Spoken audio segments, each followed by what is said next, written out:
Assalamualaikum warahmatullahi wabarakatuh. Saya Oktarina, calon guru penggerak angkatan 9, berasal dari SMP Negeri 1 Kelapa Kampit, Kabupaten Belitung Timur. Kali ini saya bersama dengan Pak Riki. Beliau adalah guru olahraga di SMP Negeri 1 Kelapa Kampit.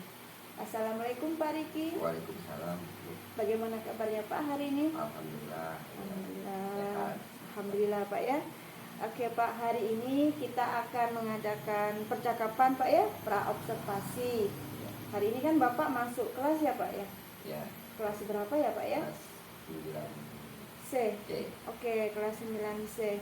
Jadi nanti saya akan mengamati Bapak mengajar ya Pak ya. Mohon maaf sebelumnya Pak ya, tidak apa-apa saya mengamati Bapak masuk kelas, terus jalannya proses pembelajaran yang Bapak lakukan di dalam kelas. Ya. Jadi saya akan mengikuti Bapak hari ini dalam pembelajaran dalam kelas. Adapun tujuannya untuk supervisi kali ini bukan mencari kesalahan Bapak, tapi kita sama-sama belajar nanti Pak ya. Ya. Mencari kira-kira kekurangan kita di mana, seperti itu. Terus jadi sebelumnya Bapak itu melakukan kegiatan pembelajaran agar lebih nanti setelah kita melakukan pembelajaran observasi ini, kita akan lebih percaya diri lagi ya Pak ya. Terus kita akan lebih memaksimalkan lagi kira-kira apa kebutuhan yang murid inginkan. Jadi kira-kira hari ini tujuan pelajaran yang Bapak ingin lakukan apa Pak? Tujuannya hari ini? Hari ini pembelajarannya pertama itu tentang pembelajaran atletik, yaitu lompat jauh. Untuk tujuannya agar siswa memiliki memperbaiki kualitas kesehatan, kesegaran jasmaninya melalui pemahaman pengembangan pembelajaran atletik. Oke. Terus Bapak juga punya lembar praobservasinya Pak. Boleh saya lihat Pak? Oke. Di sini ada pengembangan yang hendak dicapai ya Pak ya. Jadi kira-kira apa Pak area pengembangan yang telah Bapak tuliskan di sini? Untuk pengembangan dan pembelajaran hari ini, jadi yang pertama itu meningkatkan kepribadian siswa. Terus yang keduanya, siswa memiliki kontrol gerak yang baik. Yang ketiganya meningkatkan keberanian siswa dalam bertindak di pembelajaran atletik. Nanti tentunya punya strategi ya Pak ya dalam Bapak memberikan pembelajaran tersebut. Kira-kira strategi yang disiapkan apa ya Pak ya? Strategi yang disiapkan, kalau garis besarnya ini saya pembelajarannya dilakukan dulu di dalam kelas supaya siswa mampu belajar teorinya dulu. Selanjutnya pembelajaran dilakukan di lapangan seperti praktek di lapangannya yang saya sampaikan di kelas nanti dipraktekkan di lapangan. Terus yang ketiganya setelah praktek mungkin ya ada sedikit penugasan seperti boleh belajar di rumah secara berkelompok atau nanti ada waktu tambahan untuk pembelajaran atletik ini. Oke, berarti sebelumnya juga Bapak menyiapkan perangkat pembelajarannya juga ya Pak ya. Berapa jam pembelajaran Pak yang hari ini Bapak? 3 jam. 3 jam pembelajaran. Berarti dibagi waktu ya Pak ya? Waktu. 1 jam. 1 jam biasanya dilakukan di dalam kelas. 2 jamnya kita siswa itu praktik di lapangan. Praktik di lapangan. Baiklah Pak, nanti itu tadi praobservasi kita Pak ya. Nanti saya akan mengikuti Bapak di observasi. Saya akan masuk kelas selama 1 jam pelajaran ya Pak ya. Ya. Oke, terima kasih banyak ya Pak ya. Sama-sama. Oke, kita akan langsung ke kelas 9C ya Pak ya. Ya. Makasih Pak.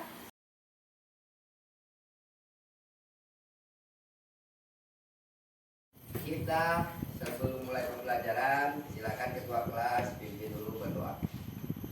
Siap, beri salam pada Pak Guru. Assalamualaikum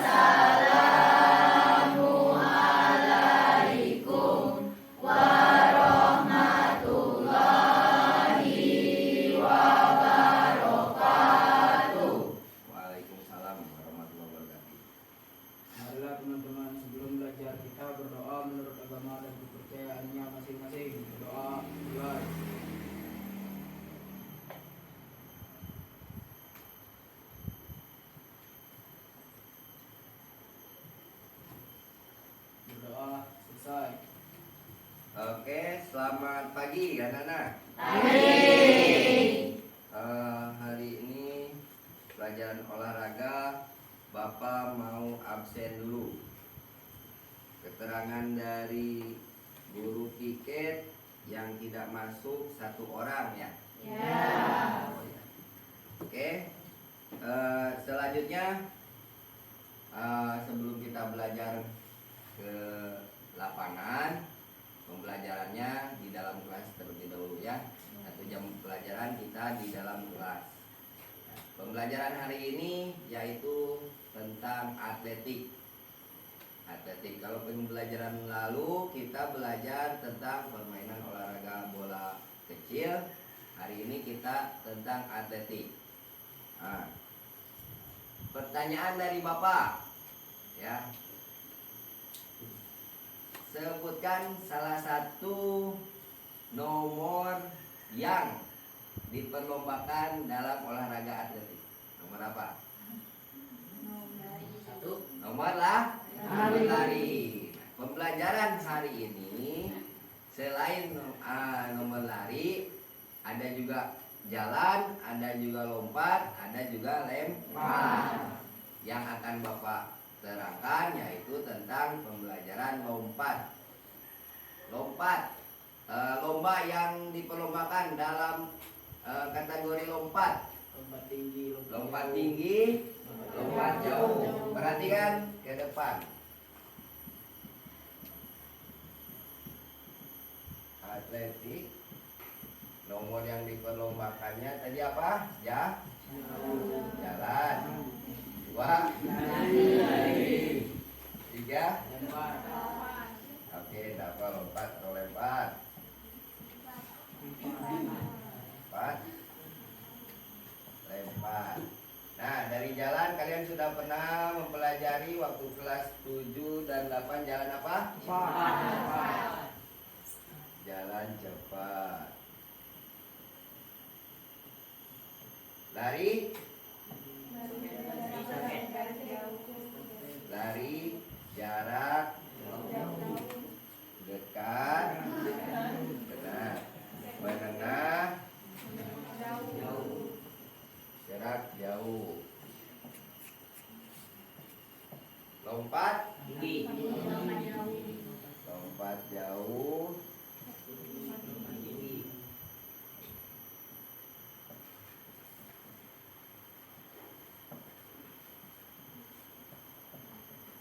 Lempar lembing,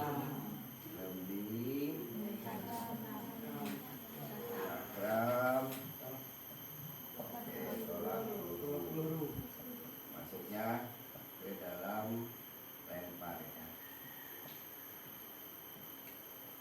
Nah, untuk hari ini pembelajarannya tentang lompat, yaitu lompat jauh. Lompat jauh ada 4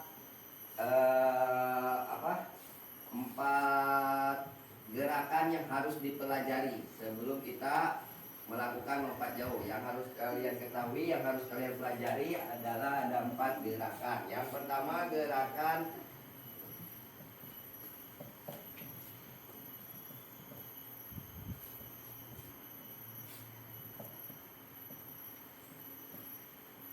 awalan, tolakan,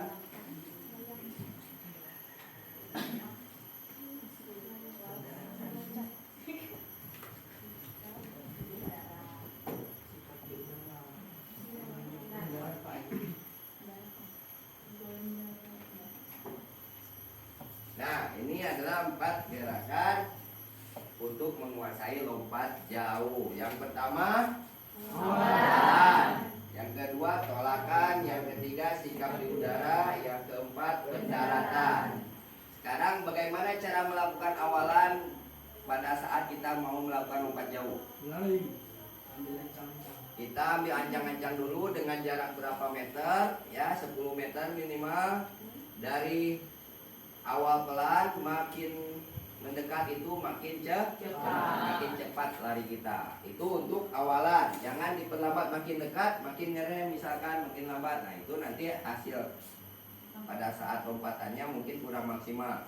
Yang kedua, tolakan. Ketika kita sudah melakukan awalan, keduanya melakukan tolakan. Pada saat menolak, gunakan kaki yang terkuat menolak di papan tolak. Nanti Bapak gambarkan kaki yang terkuat ya tolakannya. Boleh enggak dengan dua kaki nolaknya?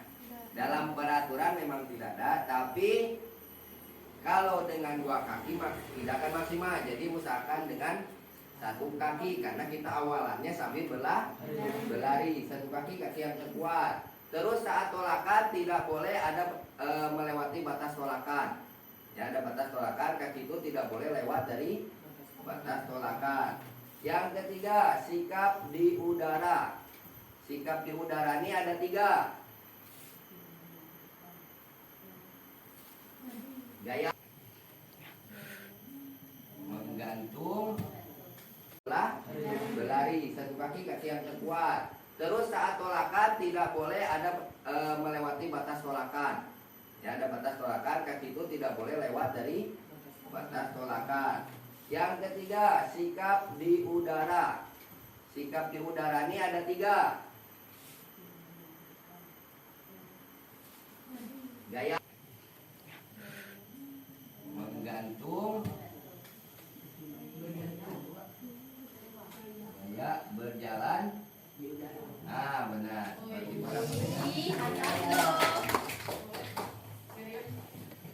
nah, ini jadi sikap di udaranya bisa kalian pelajari salah satu. Ada 3 gaya. Yang pertama gaya jongkok, gaya menggantung, gaya berjalan di udara.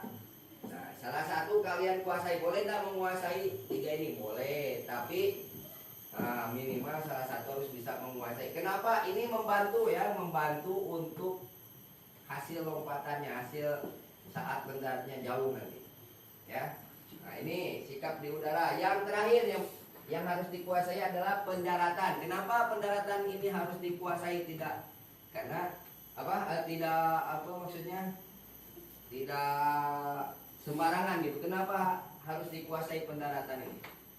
Nah, efeknya patah kalau kita salah mendarat.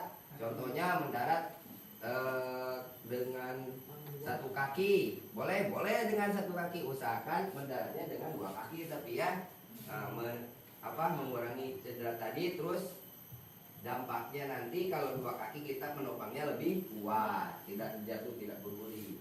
Terus saat mendarat boleh nggak badannya saat mendarat kaki terus digulingkan? Boleh itu. Yang penting jangan bergulingnya ke belakang.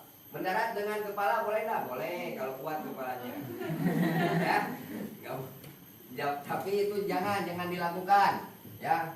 Karena kalau dalam pembelajaran tidak ada itu. Nah, pendaratan seperti itu tadi yang Bapak sampaikan. Nah, dari keempat ini kalau kalian semua menguasai, Bapak yakin dalam melakukan lompat jauh itu kalian hasilnya jauh nanti. Ya. Sekarang baru kemarin dari Kapun kalau tidak salah lompatan itu ada yang dari Indonesia Asian Games, ada yang 8 berapa? 8 meter. Ya, 8 meter. Ya, atlet putra kalau nggak salah itu.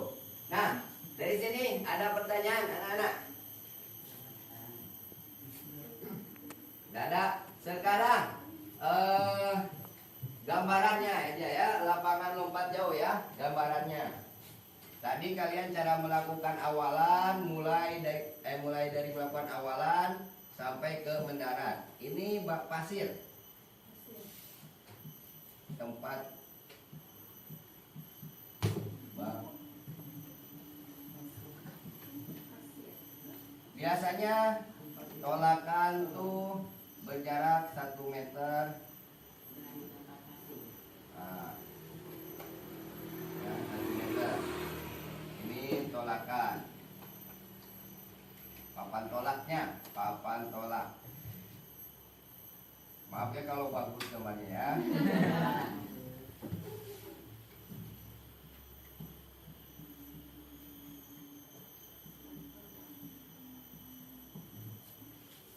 langkah kita berjarak awalan tadi awal Bapak gambarkan. Nah sekarang salah satu atlet mau melakukan lompat jauh. Dia melakukan awalan jaraknya 15 meter. 15 meter dari mulai awalan berlari pelan, makin dekat, makin kencang. Saat di papan tolak tadi, kaki mana yang digunakan? Kaki yang paling kuat. Kaki yang paling kuat. Mau kaki kiri yang kuat atau mau kaki kanan yang kuatnya, ya. Pokoknya kaki yang terkuat. Lakukan tolakan di sini. Saat sudah menolak, dia punya sikap badan di udara. Salah satu yang digunakan ketika sudah menggunakan sikap badan di udara, baru mendarat. Setelah mendarat, saat pendaratan di sini boleh enggak seorang atlet ketika sudah mendarat dia berjalan keluar bak pasirnya ke belakang? Hah? Nggak boleh. Kenapa?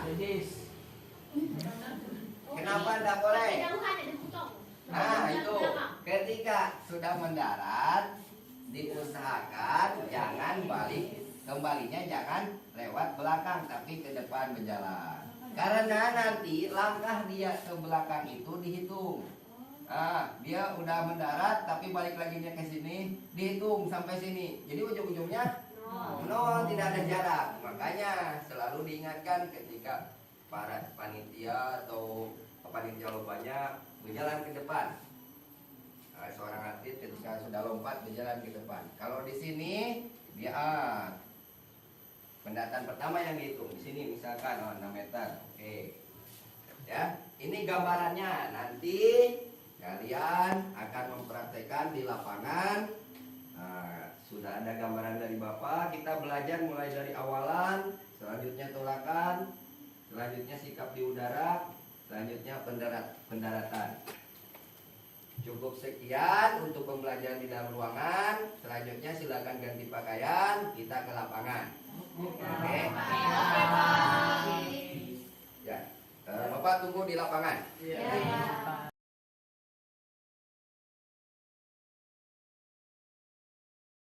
Pak Riki. Halo, Bu. Oke, bagaimana tadi Pak? Kita sudah melakukan supervisi ya Pak ya? Ya. Bagaimana Pak perasaannya sekarang? Perasaannya merasa senang karena ada Ya, di supervisi ya Pak ya? supervisi sudah selesai. Maksudnya ya itulah tugas kita sebagai guru. Iya benar Pak. Kadang memang kita harus ada yang memberikan refleksi Pak ya Ya, dalam pembelajaran maksudnya. kita agar lebih baik ya Pak ya. Oke Pak, hari ini kita akan memberikan pertanyaan lagi Pak ya. Saya akan berikan pertanyaan lagi tentang setelah observasi yang sudah kita lakukan tadi Pak. Bagaimana pendapat Bapak setelah menyajikan pelajaran tadi, materi tentang lompat jauh ya Pak ya? Pendapatnya saya merasa mungkin tidak mudah dalam menyampaikan pembelajaran tadi gitu. Agak sulitan ya Pak Ya, ya? agak kesulitan karena baru pembelajarannya gitu. Iya, oke. Proses pembelajaran sudah sesuai belum Pak yang direncanakan? Sudah merasa, kalau Sudah, yang Pak, saya ya? sampaikan saya sudah merasa sesuai. Hmm. Ya mungkin itulah tadi. Sudah direncanakan dari awal Pak ya, tentunya Sudah. sudah dimasukkan ke RPP ya Pak ya. Sudah sesuai. Tapi kalau sudah masuk kelas kadang sudah berbeda lagi gitu, dengan deskripsi anak yang berbeda-beda tadi kan Pak ya. Iya, iya, Bu. Oke, dapatkah Bapak menceritakan hal-hal yang dirasakan memuaskan Pak dalam proses pembelajaran yang tadi Bapak sampaikan kan? Jadi ada anak-anak tuh kira-kira Bapaknya menyampaikannya rasanya senang gitu, puas gitu. Oh ini udah selesai nih. Oh iya. Gitu. Kira-kira. Waktu saya menjelaskan, saya rasa anak-anak sebagian besar atau semuanya hampir sudah mengerti, tapi ada sedikit mungkin yang masih belum paham saat pembelajaran di kelas atau di Iya, praktiknya. praktek. Mungkin itu dikarenakan anak-anak itu beda minat dan bakatnya. Bisa Jadi jadi. ada anak yang tidak menyukai pelajaran itu, Pak ya. Jadi hanya sekedar mendengarkan aja seperti itu. Yang menjadi kesulitan siswa itu apa, Pak? Oh, mungkin gerak Gerak. dasarnya. Ada sebagian siswa yang sudah mempelajari gerak Oh, dasarnya gerak sudah dasar. Dengan siswa lain itu ada yang berbeda gitu. Iya. Ada yang lebih menguasai Bagaimana Pak, kira-kira perkiraan Bapak itu mengenai ketercapaian? Ketercapaian Berapa persen lah kira-kira? saya kira mungkin anak-anak tuh karena tidak semua, mungkin ini sekitar 70% sampai 75%. 70 sampai 75% ya Pak ya. Ketercapaiannya. Tapi lumayan lah Pak ya, dari Lumayan, sudah setengah ya. kelas. Lumayan bagus lah kayak gitu. Yang menjadi kesulitan Bapak kira-kira apa ya Pak? Kira-kira anak-anak itu butuh apa ya gitu? Yang menjadi kesulitannya ya itulah harus gerak dari seperti pembelajaran lebih selain di jam ekstrakurikuler sebenarnya Pak ya. Selain di jam pelajaran ada juga di ekstrakurikuler tadi. Kira-kira Bapak ada alternatif lain enggak untuk mengatasi kesulitan Bapak tersebut? Alternatif lain mungkin di saat pembelajaran saya menggunakan waktu tambahan seperti yang tadi saya sampaikan, bisa mereka belajar lebih lagi di dalam ekstrakurikuler karena ada juga ekstrakurikuler atletik di sekolah kita dulu. Oh, seperti itu. Terus berdasarkan kegiatan yang baru saja Bapak lakukan, kira-kira hal-hal yang perlu ditingkatkan kira-kira apa ya Pak ya? Hal yang perlu ditingkatkan ya memberikan bimbingan lagi ke siswa. Oh iya. Oke. Ada nggak kegiatan lain setelah ini Pak? Mereka itu mengerjakan tugas? Ada, Ada biasanya penugasan seperti oke. tugas yang berkaitan dengan pembelajaran hari ini. Saya inginkan itu yang pertama ya siswa itu kepribadiannya meningkat, lebih maksudnya kepribadiannya itu dalam bersosialisasi di dunia olahraga gitu Bu. Yang kedua itu memiliki keberanian dalam melakukan gerak, terus selanjutnya memiliki kontrol yang baik juga ketika melakukan gerak di pembelajaran atletik tersebut. Oke, baiklah Pak Riki. Menurut saya tadi saya sebagai supervisor ya Pak ya. Menurut saya Bapak itu sudah sangat baik dalam melakukan pembelajaran. Terus juga proses alurnya juga sudah sesuai dengan alur kita ya Pak ya. Dan juga Pak Riki juga sudah menggali dengan berbagai pertanyaan tadi di awal tadi kan Pak ya, di awal pembelajaran Bapak sudah menggali motivasi anak, menanyakan kabar anak-anak seperti itu. Juga Pak Riki juga sudah menemukan kira-kira permasalahan apa yang akan nanti dilakukan ke depannya. Jadi untuk pertanyaan untuk hari ini saya rasa sudah cukup Pak ya. Nanti mungkin di seminggu atau 2 minggu kemudian kita akan coba lagi diskusikan kira-kira sudahkah ada kemajuan dalam perbaikan ini tadi Pak ya. Terima kasih hari ini karena waktu kita terbatas. Saya akhiri. Wassalamualaikum warahmatullahi wabarakatuh. Waalaikumsalam warahmatullahi wabarakatuh.